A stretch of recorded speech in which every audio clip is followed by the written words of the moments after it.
BJP की जो राजनीति है वो हिंदू मुसलमान से चलती है। आप कभी भी देखना, जैसे ही चुनाव आता है तो जिस राज्य में चुनाव होता वहीं पे तुरंत आरएसएस से जुड़े हुए लोग, जैसे अभी श्री श्री रविशंकर पहुंच गए बिहार, बागेश्वर पहुंच गए, आरएसएस के चीफ मोहन भागवत पहुंच गए। खाना है क्या नहीं खाना आप डिसाइड करो, उनको क्या खाना है क्या नहीं खाना वो डिसाइड करें।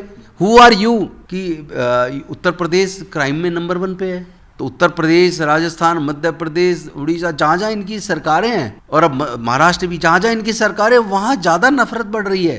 संजय निरुपम हो या कोई हो, इनको थोड़ी तनिक भी शर्म नहीं आती, ये धमकी खुलेआम दे रहे हैं। तो ये चाल चरित्र है भारतीय जनता पार्टी का, ये पूरे देश के लोग समझ लें। कोरे की ये कोलिज्म सिस्टम को तो खत्म कर देना चाहिए। महाबोधि टेम्पल में केवल बौद्धों का ही संचालन होना चाहिए, उसमें 4 पंडे क्यों हैं? उसमें एक बहन तो जो है उसके बच्चे ही बनते रहेंगे, वो क्यों हैं? महाबोधि टेम्पल को तुरंत मुक्त किया जाए और बौद्धों को सौंपा जाए। नमस्कार, आप देख रहे हैं नेशनल दस्तक और मैं हूं रंजय कुमार। दिल्ली में बीजेपी के नेता कह रहे हैं कि नवरात्रों के दौरान जो है मीट की दुकानें बंद रहनी चाहिए, आस्था का हवाला दे रहे हैं। और साथ ही साथ ईद में भी वो कह रहे हैं मुसलमानों से कि सिर्फ और सिर्फ सवैयाँ खाएं, मीट और मटन की दुकान बंद होनी चाहिए। और भी जिस प्रकार से मुद्दे चल रहे हैं कि एक कॉमेडियन जो कुणाल कामरा हैं, सिर्फ उनके एक पैरोडी गाने से किसी की भावना इतनी आहत हो गई कि जाके तोड़ फोड़ कर दी। तो बहुत सारे मुद्दे हमारे साथ बातचीत करने के लिए कांग्रेस नेता राजेंद्र पाल गौतम जी। सर, पहले तो आपका स्वागत है चैनल पे। जी शुक्रिया। सर, क्या कहना चाहेंगे जिस प्रकार से बीजेपी के लोग कह रहे हैं कि नवरात्रों के दौरान मीट की दुकानें जो है, नॉनवेज की दुकानें 10 दिनों तक बंद होनी चाहिए, और साथ ही साथ ये भी कह रहे हैं कि ईद के दौरान मुसलमानों को सिर्फ और सिर्फ सवैयाँ खानी चाहिए। तो खाने और पहनने को लेकर जो है भाजपा लगातार बीच बीच में फरमान जारी करती रहती है, संविधान भी है इस देश में, क्या कहेंगे सर आप? देखिए, पहली बात तो ये भाजपा कह रही है या भाजपा का कोई नेता कह रहा है, इसमें भी अंतर करना पड़ेगा। दूसरी बात, ये तो ऐसा लग रहा है जैसे आज ईद पहली बार मनाई जा रही है और सारे हिंदुओं के त्यौहार भी पहली बार मनाए जा रहे हैं। अरे भाई, ये सालों से, सैकड़ों सालों से होते आए। आप होते कौन है, किसको क्या खाना चाहिए क्या नहीं खाना चाहिए तय करना आपका अधिकार नहीं है आपकी। पर दिक्कत यह है कि बीजेपी की जो राजनीति है वो हिंदू मुसलमान से चलती है। इनके पास कोई मुद्दे ही नहीं, जनता के मुद्दे पे कभी चुनाव नहीं लड़ते। आप कभी भी देखना, जैसे ही चुनाव आता है तो जिस राज्य में चुनाव होता वहीं पे तुरंत आरएसएस से जुड़े हुए लोग, जैसे अभी श्री श्री रविशंकर पहुंच गए बिहार, बागेश्वर पहुंच गए, आरएसएस के चीफ मोहन भागवत पहुंच गए। तो जहां चुनाव होता तुरंत वहां चले जाते हैं और उसी टाइम पे ये खाना चाहिए नहीं खाना चाहिए हिंदू मुसलमान करवाते हैं। बेसिकली इनकी तो राजनीति दंगों पर टिकी है, नफरत पर टिकी है। ये जानते नहीं प्यार क्या होता है, मोहब्बत क्या होती है, आपस में कैसे प्यार से रह के भारत को तरक्की के रास्ते पे आगे ले जाया जा सकता है। ये उनकी मंशा ही नहीं है। सर, ये बीच बीच में जो लिटमस टेस्ट किया जाता है, आर्टिकल 25 भी है, संविधान आज़ादी देता है कि एक दूसरे के धर्म के सम्मान करें, और सबको आज़ादी भी है कि क्या पहनना है, क्या खाना है और क्या बोलना है। अभी कुणाल कामरा के स्टूडियो पे भी हमला हो गया हैबिटेट, जहां उन्होंने 23 मार्च को एक शो किया जिसमें सिर्फ एक उन्होंने गाना गाया, किसी व्यक्ति का नाम तक उन्होंने नहीं लिया। लेकिन जिस प्रकार से शिवसेना के लोगों ने जाकर तोड़फोड़ की, एक लीगल रास्ता भी होता है कि अगर आपको किसी की बात बुरी लगी है तो आप जाके उससे FIR कर सकते हैं। लेकिन हम देखते हैं कि इस देश में कई नेता जो हेट स्पीच देते हैं लेकिन उन पे कोई कार्रवाई नहीं है। लेकिन जो कॉमेडियन अगर कुछ करें तो कॉमेडियन से सरकार डर जा रही है। देखिए, आजकल देश के अंदर ज़्यादातर राज्यों में और केंद्र के अंदर एक ऐसी पार्टियों की सरकार बन गई है जो देश के संविधान कानून में, लॉ एंड ऑर्डर में भरोसा नहीं करते। उन्हें देश के न्यायालयों पे भरोसा नहीं है, वो तो खुद ही जाके फैसला सुना देते हैं, मार पिटाई कर देते हैं। और दूसरी बात, ये जो रवि नेगी का जो आपने बताया, वो तो खुद ही वीडियो बना के घूमते रहते हैं, वहाँ कहीं पे रेडी पटरी वालों को धमका रहे हैं, कहीं किसी को धमका रहे हैं। तो ये ऐसी पार्टी है भारतीय जनता पार्टी जिसके व्यवहार में कहीं भी संविधान के प्रति सम्मान नज़र नहीं आता, जिसके व्यवहार में दूसरे धर्मों के प्रति सम्मान नज़र नहीं आता। वरना क्या, अरे खाना किसको क्या है, पहनना क्या है, ये सबका व्यक्तिगत मामला है। और भारत का संविधान सबको अपने धर्म के प्रति आस्था रखने की और अपने धर्म का पालन करने की सबको इजाज़त देता है। आपको क्या खाना है क्या नहीं खाना आप डिसाइड करो, उनको क्या खाना है क्या नहीं खाना वो डिसाइड करें। हु आर यू, आप हैं कौन? आप देश के मालिक नहीं हैं। आप खुदा भगवान बनने की कोशिश मत करिए। आप देश के संविधान की इज्जत करना सीखो, वरना आने वाले समय में देश के लोग निश्चित तौर पर इस नफ़रत का जवाब मोहब्बत से देंगे, और उस मोहब्बत का जवाब देने के लिए उन्हें वोट की चोट करनी पड़ेगी। जो डॉक्टर बाबा साहेब अम्बेडकर जी ने जो सबको एक वोट का अधिकार दिया, वो कितना महत्वपूर्ण है। 1 मैन 1 वोट 1 वोट 1 वैल्यू, और वो वोट से सरकारें बनती हैं, वोट से सरकारें बनती हैं। तो अगर लोग ये समझ लें कि ये किन की सरकारें हैं जो कभी महंगाई पे चर्चा नहीं करती, जो कभी बेरोजगारी पे चर्चा नहीं करती, जो कभी शिक्षा पे बात नहीं करती। शिक्षा महंगी होती जा रही है, लोगों की से बच्चों से पढ़ाई, पैसे के अभाव में पढ़ाई छिन रही है, नौकरियां ख़त्म हो रही हैं, और बड़े बड़े इंस्टीट्यूशंस के अंदर बच्चे सुसाइड कर रहे हैं। कहीं जाति के नाम पे उत्पीड़न हो रहा है, तो कहीं किसी महिला का बलात्कार हो रहा है। और इस बात के तो नेशनल जो क्राइम रिकॉर्ड ब्यूरो का डाटा है कि उत्तर प्रदेश क्राइम में नंबर 1 पे है। तो उत्तर प्रदेश, राजस्थान, मध्य प्रदेश, उड़ीसा, जहाँ जहाँ इनकी सरकारें हैं, और अब महाराष्ट्र भी, जहाँ जहाँ इनकी सरकारें, वहाँ ज़्यादा नफरत बढ़ रही है वहाँ। और केवल वो मुस्लिम के प्रति नहीं है, अगर आप ईमानदारी से उसकी जांच करेंगे तो दलित और आदिवासियों के प्रति भी है, और प्रशासनिक फील्ड में देखेंगे, नौकरियों में देखेंगे तो पिछड़े वर्गों के प्रति भी है। तो ये लोग वोट के लिए सबको अपने साथ जोड़ने की बात तो करते हैं, सबका साथ, सबका विकास, सबका प्रयास, और पता नहीं क्या क्या, लेकिन विकास भी इनका और सब कुछ इनका। और सुप्रीम कोर्ट में, हाई कोर्ट में जजेस बनेंगे वो इनके बनेंगे, सारे यूनिवर्सिटीज़ के अंदर वाइस चांसलर बनेंगे, प्रोफेसर बनेंगे तो इनके संगठन से जुड़े लोग बनेंगे, सारे संवैधानिक संस्थाओं पे इनका कब्जा है। ये कुछ भी गड़बड़े करे, ना कोई सीबीआई, ना इनकम टैक्स, ना आईबी, ना पुलिस, कोई जांच, कुछ नहीं। और दूसरों के खिलाफ तो आप देख रहे हैं कि कोई झूठी सी भी कंप्लेंट कर दे तो जांचें हो जाती हैं। तो ऐसे में आप ये बात मान लीजिए, मैं एक शो देख रहा था जी, कपिल शर्मा वाला शायद शो है, कॉमेडी वाला जो शो था, उस शो में सोनिया गांधी जी का एक किरदार निभा रही थी एक अदाकारा, और एक अदाकार मनमोहन सिंह जी का रोल प्ले कर रहे थे। और वो इतने बुरी तरीके से, मतलब उनको लिटरली जोक में एक तरह से अगर देखा जाए तो इस हद तक जाके आज किसी की हिम्मत नहीं है जितना उस वक्त किया। और करने वालों के खिलाफ उस वक्त की सरकार भी देखो, जिस वक्त का वो शो है, उस वक्त सरकार यूपीए की थी, कांग्रेस के नेतृत्व में यूपीए की सरकार थी, लेकिन उस शो के खिलाफ, उस शो के आयोजकों के खिलाफ, उसके कलाकारों के खिलाफ कोई कार्रवाई नहीं हुई। क्योंकि भारत का संविधान सबको freedom of speech and expression देता है विद सर्टेन रीजनेबल रेस्ट्रिक्शंस। लेकिन यहाँ देखने में आ रहा है कि कुणाल कामरा पे बॉम्बे में जैसे उसके ऑफिस में घुस के तोड़फोड़ की है, और तोड़फोड़ करने को कंडम करने की बजाय बड़े बड़े पूरे देश में कहीं करने नहीं देंगे, इंक्लूडिंग मुख्यमंत्री, इस तरह की भाषा बोल रहे हैं जिससे उनका कानून में, न्यायालयों पे भरोसा ही नहीं है, वो देश के संविधान को मानते ही नहीं है। ये तो शर्मनाक है। उनको चेतावनी दी जा रही है कि अगर 2 दिन के अंदर माफ़ी नहीं मांगेंगे तो जो है संजय निरुपम जो कि शिवसेना के नेता कह रहे हैं कि 2 दिन के अंदर माफ़ी मांग लो नहीं तो धुलाई करेंगे। और भी नेता कह रहे हैं कि देश में कहीं आपको कार्यक्रम नहीं करने दिया जाएगा, हम आपका पीछा कहीं नहीं छोड़ेंगे। तो क्या देश में सर कानून राज है या जंगल राज है, क्या है सर? देखिए, मैं तो ये कहना चाहता हूँ कि पिछले 10 सालों में कई लाख लोग भारत छोड़ के विदेश में चले गए, जिनमें हजारों लोग करोड़पति थे, सुपर रिच लोग। तो इसका मतलब ये 10 साल में से जो सरकार सत्ता में है, 11वीं साल चल रही है, उसके टाइम पर बड़े बड़े पैसे वाले लोग कहीं ना कहीं खतरा महसूस कर रहे हैं। उनको लगता है देश में अशांति बढ़ रही है, उनको लगता है इंटॉलरेंस बढ़ रहा है, उनको लगता है उनके बिजनेसेस जो है वो सेफ नहीं है, और वो यहाँ से पलायन कर रहे हैं। और आज अगर संजय निरुपम हो या कोई हो, इनको थोड़ी तनिक भी शर्म नहीं आती है, धमकी खुलेआम दे रहे हैं।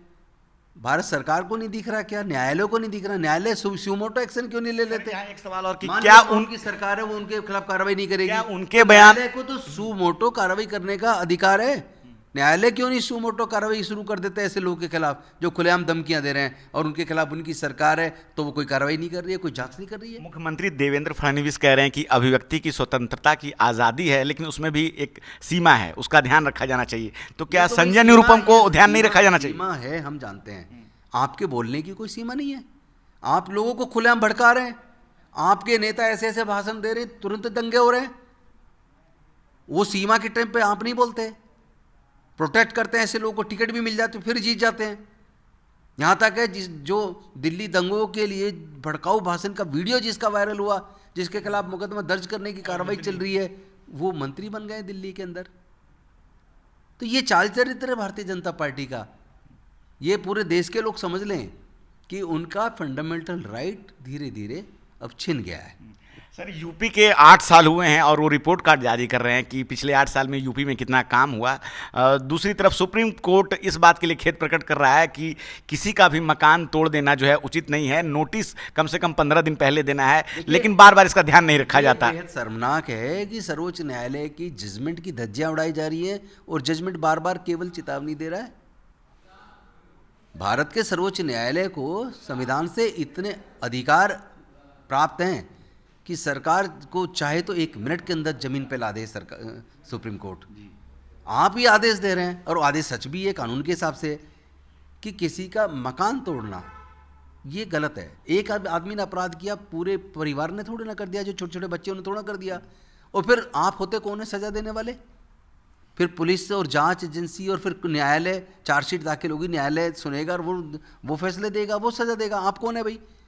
बिना किसी नोटिस दिए और बिना किसी उसके आप जैसे मर्जी तोड़े जा रहे हैं, और फिर एक बार नहीं बार बार हो रहा है, और एक सरकार को नकल से दूसरी भी कर रही है। तो अगर सर्वोच्च न्यायालय एक सरकार को कंट्रोल नहीं कर पाती जब वो उसके निर्णय की धज्जियां उड़ाते हैं, तो बाकी सरकारों को भी बल मिलता है और वो भी करना शुरू कर रहे हैं। सर, कहा तो ये जाता है कि सुप्रीम कोर्ट सबसे ताकतवर है, किसी भी राज्य सरकार को बर्खास्त कर सकती है, लेकिन सुप्रीम कोर्ट फिर ये एक टिप्पणी देता है कि हमारी आत्मा दुखती है। सुप्रीम कोर्ट ताकतवर तो है, इसमें कोई संदेह नहीं है, लेकिन अगर सुप्रीम कोर्ट के जजेस अपने फ्यूचर प्रोस्पेक्ट को देख के प्रभावित हो जाएं तो वो ताकत खत्म हो जाती है। सर, जज साहब के आवास पे इतनी भारी मात्रा में कैश मिला, उसके बाद सिर्फ और सिर्फ कार्रवाई के नाम पे स्थानांतरण किया गया। अभी हालांकि उनसे कार्यभार ले लिया गया है, लेकिन महाभियोग चलाने की कोई अब तक सूचना नहीं आई। अगर इसी तरह की घटना किसी भी नेता के यहाँ हुई होती तो इमीडिएट तो वो नेता अरेस्ट होकर जेल चला जाता। ईडी अलग जांच करती, सीबीआई अलग जांच करती, और उसको लंबे समय तक जमानत भी नहीं मिलती। मैं आपको बता दूं, एक तरफ हम पढ़ते हैं कि भारत का संविधान कहता है there is rule of law, everybody is equal among equals, nobody is about the law. आप सुप्रीम कोर्ट के जज हो सकते हैं, एक आप साधारण व्यक्ति हो सकते हैं, किसान हो सकते हैं, मजदूर हो सकते हैं, चपड़ासी हो सकते हैं, लेकिन कानून की नज़र में सब बराबर हैं। अगर सब बराबर है तो भाई ये इम्यूनिटी आपके लिए क्यों? क्योंकि अगर कोई और आदमी होता, कोई अफसर होता, कोई मंत्री होता, कोई नेता होता, तो वो तो तुरंत उसके खिलाफ मुकदमा दर्ज करके जेल में भेज दिया जाता। जांच चल रही होती है, कई एजेंसी लगी होती पीछे, तो भाई फिर ये आज तक जेल क्यों नहीं गए? नंबर 2, इसमें अब तक एफआईआर दर्ज क्यों नहीं हुई? जज साहब कह रहे हैं कि फंसाया गया। इसकी जांच ईडी पे, ये तो हर मुजरिम कहता है फंसाया गया। आप मुझे बताओ, 99% मुजरिम कहते हैं मुझे फंसाया गया, लेकिन वो तो सुरक्षा है, उतना ही भारी मात्रा में कैश कैसे चला गया वहां? कोई बिना परमिशन के जाने। एक बात समझ लिए, सर्वोच्च न्यायालय, उच्च न्यायालय के जजेस के घर में कोई भी आदमी उनके घर के व्यक्ति की इजाजत के बिना एंटर ही नहीं कर सकता। उनके गेट पे ही पुलिस का एक बूथ बना होता है, उसमें पुलिस रहती है हमेशा औजार से लैस, उसमें किसी की एंट्री बिना अंदर की इजाजत के हो ही नहीं सकती। और इतना पैसा लाया भी गया होगा तो किसी चीज में लाए होंगे, ऐसी थोड़ा आ जाएगा।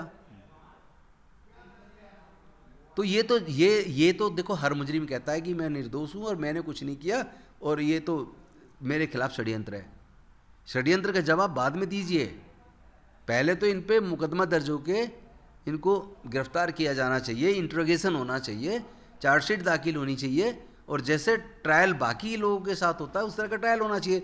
लेकिन वो अलग बात है कि भारत के संविधान ने हाई कोर्ट्स को, सुप्रीम कोर्ट को इम्यूनिटी दी है, इसलिए दी है कि कोई उनको डरा ना पाए, प्रभावित ना कर पाए। लेकिन अब जिस तरह की चीज़ें देखने में आ रही हैं कि रिटायर होते ही आप राज्यसभा मेंबर बन रहे हैं, या कहीं राज्यपाल बन रहे हैं, या कहीं आप कमीशन के चेयरमैन बन रहे हैं, तो वो वाला जो लालच है, उसकी वजह से जो संविधान निर्माताओं ने जो व्यवस्था दी थी, व्यवस्था तो ये सोच के दी थी कि जज को भगवान के दर्जा दिया जाए और वो निष्पक्ष निडरता से जजमेंट दे, लेकिन यहाँ तो आप देख ही रहे हैं जो हो रहा है। इलाहाबाद हाई कोर्ट के बार एसोसिएशन के लोग कह रहे हैं कि क्या इलाहाबाद हाई कोर्ट डस्टबिन है, और अगर जज साहब आकर यहाँ किसी मामले में फैसला देते हैं तो क्या सामने वाले व्यक्ति के मन में ये सवाल नहीं आएगा कि किसी पक्ष से पैसा लिया हो? नहीं, ये तो देखिए केवल जस्टिस योगेश वर्मा का की बात नहीं है, ये तो वहीं से बने हैं जज। जी। तो वहाँ तो इनके साथी कुलीग वकील इनके बारे में अच्छे से जानते होंगे, इनका कैसा कैरेक्टर रहा है, शायद इस वजह से वो इतना विरोध भी कर रहे हैं।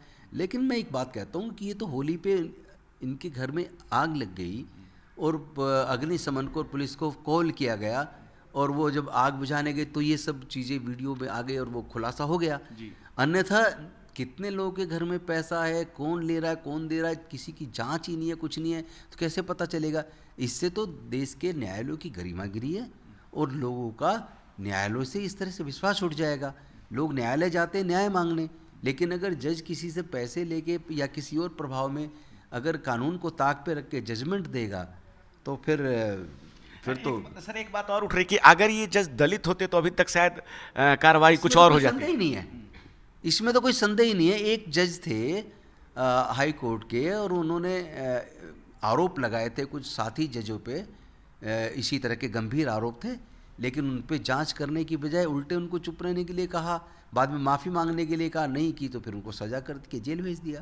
ये तो सबके सामने रिकॉर्ड है। जी हाँ। तो जहाँ schedule caste schedule tribe OBC के लोग होते हैं तो निश्चित तौर पर शासन का नज़रिया, जुडिशरी का नज़रिया और बाकी भी नज़रिए उनके मुझे खिलाफ अक्सर नज़र आते हैं। क्योंकि आपको याद होगा एक केस था, रेप का केस, जिसमें एक हाईकोर्ट के जज ने जजमेंट देते हुए कहा कि मुलजिम को इसलिए बरी किया जाता है क्योंकि वो अपर कास्ट था, और ये भरोसा नहीं किया जा सकता कि कोई अपर कास्ट का व्यक्ति किसी अछूत दलित महिला के साथ बलात्कार करेगा। तो अगर ऐसी सोच जज की है कि वो अपर कास्ट हो तो दलित महिला के साथ वो बलात्कार ही नहीं करेगा, तो फिर तो आप समझ सकते हैं कि ऐसे तो कई मामले आ चुके हैं सर, लाखों मामले इस तरह के आते हैं, लाखों मामले आते हैं, भरमार ऐसे केसेस की।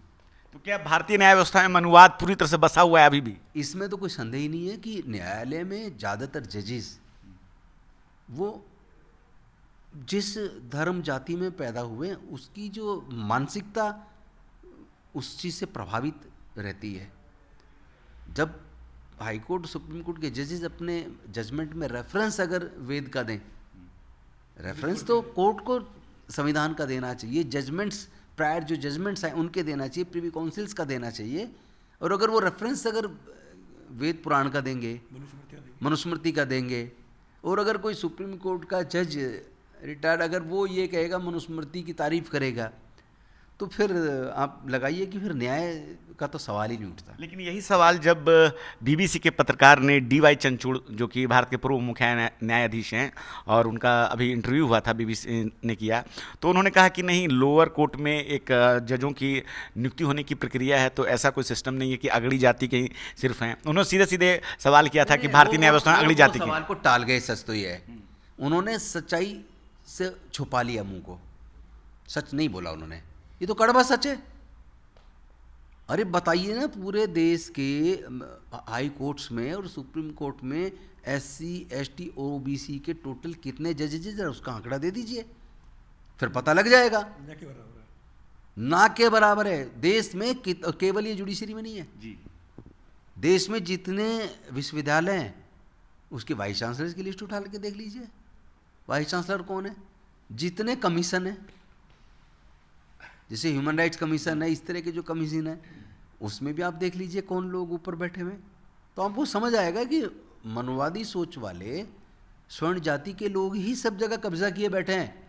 और मैं तो ये कहूँगा आपके चैनल के माध्यम से कि ये सोच जजेस को भी और सत्ता को भी अपनी बदलनी पड़ेगी, और ऊपर बैठे हुए लोग स्वर्ण जाति के लोगों को भी अपना दिल बड़ा करना पड़ेगा, अपनी सोच बदलनी पड़ेगी। अन्यथा अगर ये गैप बढ़ता चला गया तो एक दिन ये कहीं ना कहीं एक कोल्ड वार वाली स्थिति बन जाएगी, गृह युद्ध वाली स्थिति बन जाएगी। क्योंकि जो लगातार जो वंचित हो रहा है, प्रताड़ित हो रहा है, उसके अंदर जो मानसिकता कुंठित होती जा रही है, उस कुंठा में, उस गुस्से में क्या पता कल को किस तरह का उसका परिणाम सामने आए। तो ये नहीं होना चाहिए, देश के लिए वो घातक होगा। इसको तुरंत मैं चाहता हूँ कि सर्वोच्च न्यायालय, उच्च न्यायालय और साथ में सरकारें इस ओर ध्यान दें और पहली बात एक और है कि ये कॉलेजियम सिस्टम को तो ख़त्म कर देना चाहिए। National judicial officers appointment commission बना के, जैसे यूपीएससी एक सिविल सर्वेंट्स के लिए एग्ज़ाम लेके उनको बनाती है और सीनियरिटी से फिर लोग भारत सरकार में कैबिनेट सेक्रेटरी और सेक्रेटरीज बनते हैं, उसी प्रकार इस जुडिशरी में क्यों नहीं है पॉसिबल? ये सवाल ही ख़त्म करो ना। ये जो सवाल हो रहा है कि एक ही परिवार के लगभग 250 परिवार के ही बच्चे 80% के करीब 250 परिवारों के बच्चे ही हाई कोर्ट सुप्रीम कोर्ट में जज जनता में जब बात करते हैं तो बहुत लोग सारे कॉलेजियम के बारे में उनको जानकारी नहीं होती है, लेकिन वो कहते हैं कि उसमें जो पढ़े लिखे जज हैं तो वो सही ही चुनते होंगे। नहीं, जज तो सारे पढ़े लिखे हैं, अनपढ़ को कौन जज बना रहा है? जज तो सारे ही पढ़े लिखे हैं। कॉलेजियम में जो चीफ जस्टिस और बाकी 4 मतलब टोटल 5 वरिष्ठतम जो जजेज होते हैं वो उसके मेंबर होते हैं। और आप यकीन मानिए कि जब वहाँ SC ST OBC का रिप्रेजेंटेशन ही नेग्लिजिबल है, उनको जो एंट्री जहाँ से होनी है वहाँ उनका बंदा ही नहीं है, तो उनको कौन उनके नाम की वो करेगा, अनुशंसा करेगा? समझिए ना आप। सर, हमने बातचीत शुरुआत की थी धर्म से कि किस प्रकार से अभी धर्म के नाम पे, आस्था के नाम पे जो है मनाही की जा रही है खाने की, पहनने की। महाबोधि टेम्पल में भी एक आंदोलन चल रहा है और आर्टिकल 25 सबको अपने धर्म की रक्षा करने का अधिकार देता है। और जो BT एक्ट है 1949 का, जिसमें कि 4 सदस्य ब्राह्मण हैं और 4 सदस्य जो है हिंदू हैं, 4 सदस्य जो है बौद्ध हैं, और DM जो कि हिंदू होगा तब वो उसका चेयरमैन होगा। तो ऐसे में लगातार कई सालों से आंदोलन है और अभी फिर से ये आंदोलन चल रहा है, लेकिन सरकार उस पर कोई टीका टिप्पणी नहीं कर रही है। और जबकि कई बौद्ध संगठन जो है उसमें जुड़े हुए हैं, विदेशों से भी समर्थन मिल रहा है कि जल्दी से जल्दी BT एक्ट को ख़त्म किया जाए। क्या कहेंगे सर इस पे? नहीं, मैं समझता हूँ, देखिए, जब किसी मस्जिद के संचालन में मुस्लिम से अलग कोई दूसरे धर्म का व्यक्ति नहीं हो सकता, किसी चर्च के संचालन में किसी ईसाई से अलग कोई दूसरे धर्म का व्यक्ति नहीं हो सकता, किसी गुरुद्वारे के अंदर सिख धर्म से अलग कोई दूसरे धर्म का व्यक्ति संचालक नहीं हो सकता, जब किसी हिंदू मंदिर के अंदर उसके मैनेजमेंट कमेटी के अंदर कोई दूसरे धर्म का व्यक्ति नहीं हो सकता, तो फिर बौद्धों के आस्था का केंद्र जहाँ तथागत बुद्ध को ज्ञान प्राप्त हुआ था, महाबोधि टेम्पल में केवल बौद्धों का ही संचालन होना चाहिए? उसमें 4 पंडे क्यों हैं? उसमें एक बहन तो जो है वो उसके बच्चे ही बनते रहेंगे, वो क्यों हैं? और दूसरी बात, उसमें बौद्ध धर्म से अलग किसी दूसरे धर्म की सेरेमनी वहाँ क्यों हो रही है? क्या कोई राम मंदिर, हालांकि राम मंदिर जहाँ बना है, जहाँ बाबरी मस्जिद थी, वहाँ खुदाई में सारे अवशेष बुद्ध के निकले हैं। वो बौद्धों की साकेत नगरी हुआ करती थी, लेकिन जो भी हालत रहे और उसमें जिस तरह के एक मानसिकता कहते हैं, जो जजमेंट संविधान को ताक पर रख के और सबूतों को ताक पर रख के दिया गया और वो मंदिर बन गया। मैं एक बात पूछना चाहता हूँ, क्या उस मंदिर में कोई हिंदू धर्म से अलग किसी दूसरे धर्म के कार्य क्रियाकलाप को कोई इजाज़त देगा? क्या हिंदू संगठन देंगे क्या इजाज़त? क्या RSS, बजरंग दल, विश्व हिंदू परिषद वगैरह वगैरह, क्या इनको अपनी स्थिति स्पष्ट नहीं करनी चाहिए कि महाबोधि टेम्पल पे वो हमारे साथ क्यों नहीं आ रहे? महाबोधि टेम्पल का act, BT act, Buddhist temple management committee act 1949, जो संविधान के बनने, लागू होने से पहले बना, और उसको बनाने वाली जो बॉडी थी या जिसने उस पर रिपोर्ट दी, जो 1922 में कांग्रेस के अधिवेशन में उस वक्त राजेंद्र प्रसाद जी के नेतृत्व में कमेटी बनाई और उसने जो रिपोर्ट दी उसके आधार पर एक्ट बना दिया। भाई, उसमें जब रिप्रेजेंटेशन ही बौद्धों का नहीं था तो फिर बौद्धों का विचार कहाँ से आता? तो आज कम से कम इनको बड़ा दिल करना चाहिए। अभी एक मंदिर की बात कर रहे हैं, कल को अगर ये नहीं करते हैं, क्योंकि जो एक चुटकी बनाने का काम है, 1 मिनट लगती है, अगर चाहें तो नीतीश कुमार 1 मिनट में उसको रिपील कर दें, एक ऑर्डिनेंस ला के, और उसको बौद्धों को सौंप दे, बाद में विधानसभा से अपने 6 महीने के अंदर करवा लें उसको पारित। उसमें प्रॉब्लम कहाँ है? और अगर ये बड़ा दिल नहीं करते हैं तो आपको पता होगा, ये स्वामी विवेकानंद जी ने अपनी राइटिंग्स के अंदर 7th वॉल्यूम में कहा है कि पुरी का, जगन्नाथपुरी का जो मंदिर है वो बौद्ध मंदिर है। तो अनेकों, बल्कि ये तो तथ्य हैं कि जहाँ भी खुदाई हुई है 500 साल से पुराने के जितने अवशेष निकल रहे हैं, 99% बुद्ध के निकल रहे हैं। तो अब ये सोचो ना कि ये बौद्ध लोग शांति प्रिय लोग हैं, समता, स्वतंत्रता, बंधुता, न्याय, करुणा, मैत्री में भरोसा करने वाले लोग हैं। तो वो लड़ना नहीं चाहते, प्यार मोहब्बत से वो चाहते हैं कि महाबोधि टेम्पल तक बात सीमित रह जाए और वो मुक्त हो जाए। अन्यथा आप सोचो कि ये यहाँ तक रुकेगी नहीं फिर बात। हम नहीं चाहते कि वो हर चीज़ को कुरेदा जाए, लेकिन हम चाहते हैं महाबोधि टेम्पल हमारी आस्था का केंद्र है, जहाँ तथागत बुद्ध को ज्ञान प्राप्त हुआ। सारी दुनिया इस बात को जानती है, पूरे दुनिया से लोग वहाँ आते हैं। एटलीस्ट कम से कम महाबोधि टेम्पल को तुरंत मुक्त किया जाए और बौद्धों को सौंपा जाए। सर, आपने हमें अपना समय दिया, इसके लिए बहुत बहुत धन्यवाद। शुक्रिया।